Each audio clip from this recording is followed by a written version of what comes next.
Donald ട്രംപിന് യഥാർത്ഥത്തിൽ സമനില തെറ്റിയ സാഹചര്യമാണ് ഇപ്പോഴുള്ളത്. കഴിഞ്ഞ അമേരിക്കയുടെ 50 വർഷക്കാലത്തെ യുദ്ധങ്ങളിലുണ്ടായ നഷ്ടങ്ങൾക്കൊക്കെ ഇറാൻ നഷ്ടപരിഹാരം നൽകണമെന്നാണ് ഇപ്പോൾ ട്രംപ് പറയുന്നത്.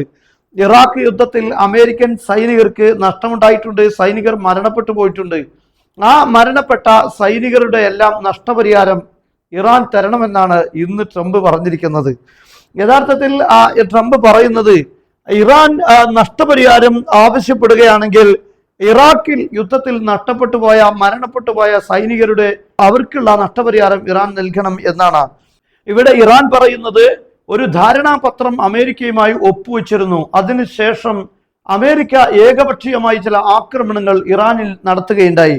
അതിന്റെ തിരിച്ചടിയാണ് പിന്നീട് ഇറാൻ നടത്തിയത്. അതുകൊണ്ട് തന്നെ ഈ ധാരണാപത്രം ഒപ്പിട്ടത് ആ ഒരു കരാർ അല്ലെങ്കിൽ പോലും ആ ഒരു പത്രത്തിൽ ഒപ്പിട്ടത് ലംഘിച്ചിട്ടുണ്ട്.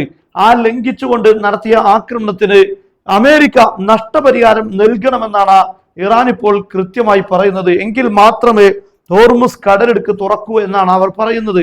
പക്ഷെ അതിന് ട്രംപ് നൽകുന്ന മറുപടി ഇങ്ങനെയാണ്: ഇറാഖ് യുദ്ധത്തിൽ മരണപ്പെട്ടു പോയ സൈനികർക്കുള്ള നഷ്ടപരിഹാരം നൽകണമെന്നാണ്. അതുപോലെ മറ്റൊരു തമാശ ഇന്ന് ട്രംപ് പറഞ്ഞിരിക്കുന്നത് ഹോർമുസ് കടലിടുക്ക് ഇപ്പോൾ പൂർണ്ണമായി തുറന്നിരിക്കുകയാണ്. ആ ഹോർമുസ് കടലിടുക്കിന്റെ അധികാരം കൈയാളുന്ന ഒരേ ഒരു ശക്തി അത് ഇറാന്റെ നാവിക സേനയാണ് എന്നാണ്. ഇന്നും യഥാർത്ഥത്തിൽ കപ്പൽ ആക്രമിക്കപ്പെട്ടിരിക്കുകയാണ്. അതിന്റെ കാരണം ഇറാൻ നിശ്ചയിച്ച പാത അല്ലാത്ത പാത പിന്തുടർന്നു എന്നതിന്റെ പേരിൽ ഇന്ന് ഹോർമുസ് കടലിടുക്കിൽ ഒരു കപ്പൽ ആക്രമിക്കപ്പെട്ടിരിക്കുകയാണ്.